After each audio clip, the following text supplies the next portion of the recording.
नमस्ते सबैजनालाई। म आज यो एक्सट्रिम 695 48Y स्विचलाई चाहिँ कन्फिगरेसन गर्नेछु र यसका विभिन्न जुन पार्टहरू छन् ब्याकमा चाहिँ देख्न सक्नुहुन्छ। यो खाली छ हैन। अब यसमा चाहिँ सबै यो पार्टहरू मैले बक्सबाट भर्खरै निकालेको छु। अब यसलाई चाहिँ सबै राख्नेछु, जडान गर्नेछु। अब यसमा चाहिँ यो पावर जुन प्लग दुईवटा छन्। हामीले जुन पावर युपिएसबाट पावर दिन्छौँ। इनकेस एउटामा समस्या आयो भने अर्कोबाट चल्ने गरी हुने हुनाले हामीले दुईवटा यो चाहिँ राख्नेछौँ। यसलाई यसरी राखेर यसरी राखेर यसलाई चाहिँ यसरी गर्न छ। अब यो अर्को पनि राख्दैछु म। यहाँ देख्न सक्नुहुन्छ यो यस्तो है। अब यसलाई पनि यसरी थिचेपछि यो दुईटा चाहिँ यहाँ पछाडि राख्यो।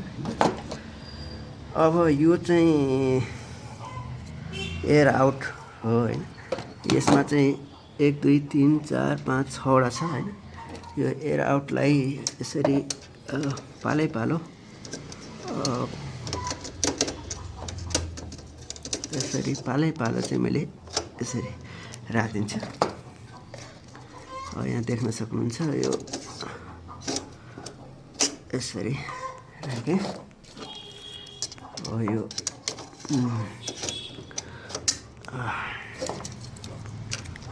यो स्विच चाहिँ हामीले इन्टरनेट एक्सचेन्ज नेपालको नयाँ लोकेसन यो डाटा हबमा राख्नको लागि गर्दैछौँ।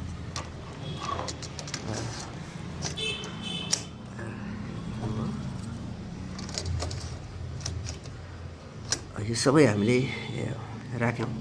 यो जुन एयर जुन भित्रको एयर हावालाई चाहिँ तातो हावालाई बाहिर निकाल्नको लागि यो जुन हामीले 6वटा चाहिँ यसरी राख्यौँ। कोही पछाडि चाहिँ यो सबै एसएफपीका पोर्टहरू हुन्। 16वटा पोर्ट छ, 16-48वटा पोर्ट।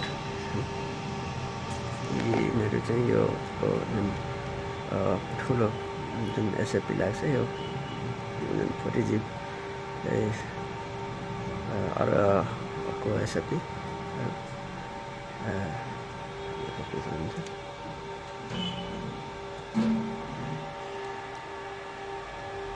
अब यो चाहिँ जुन युएसबी म्यानेजमेन्ट पोर्ट यो हो। म्यानेजमेन्ट हो।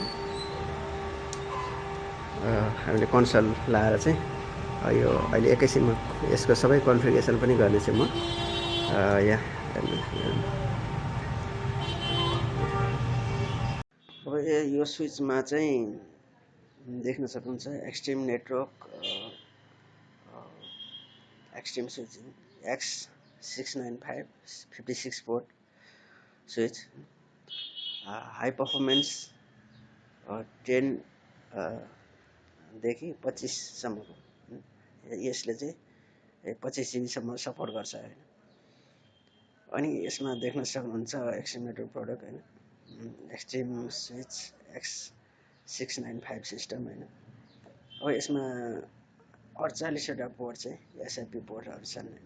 48वटा पोर्टमा हामीले 25 GB सम्मको एसएफपीलाई युज गर्न सक्छौँ। 1 GB को पनि युज गर्न सकिन्छ, 10 GB को पनि गर्न सकिन्छ र 25 GB को पनि गर्न सकिन्छ। अनि यहाँ देख्न सक्नुहुन्छ 1 2 3 4 5 6 7 8वटा छन्। यी चाहिँ क्युएसएफपी पोर्ट हुन् हैन।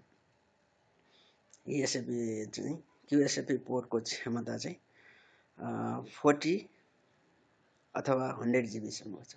हामीले 100 GB को एसएफपी पनि लाउन सक्छौँ र 40 GB को एसएफपी पनि लाउन सक्छौँ। अब यसमा 8 कोर सीपीयू छ हैन। 16 GB र्याम छ, 128 GB एसएसडी छ हैन। 4 पोर्ट र्याक माउन्ट किट छ। अब यहाँ देख्न सक्नुहुन्छ यहाँ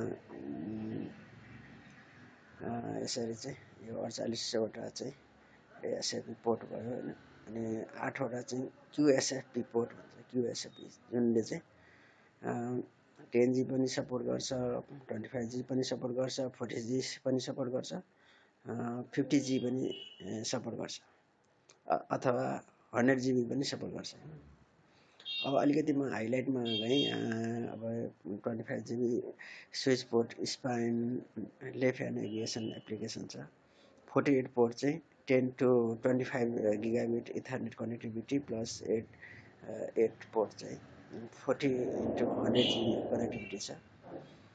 compare 100U format factor footprint XM application hosting that application that hosts power and modular sweepable modular front to back to front flow option होइन। AC and DC power supply छ। अब यो अघि मैले जुन दुईवटा चाहिँ पावर सप्लाईको चाहिँ राखेँ होइन, ब्याकअप छ होइन।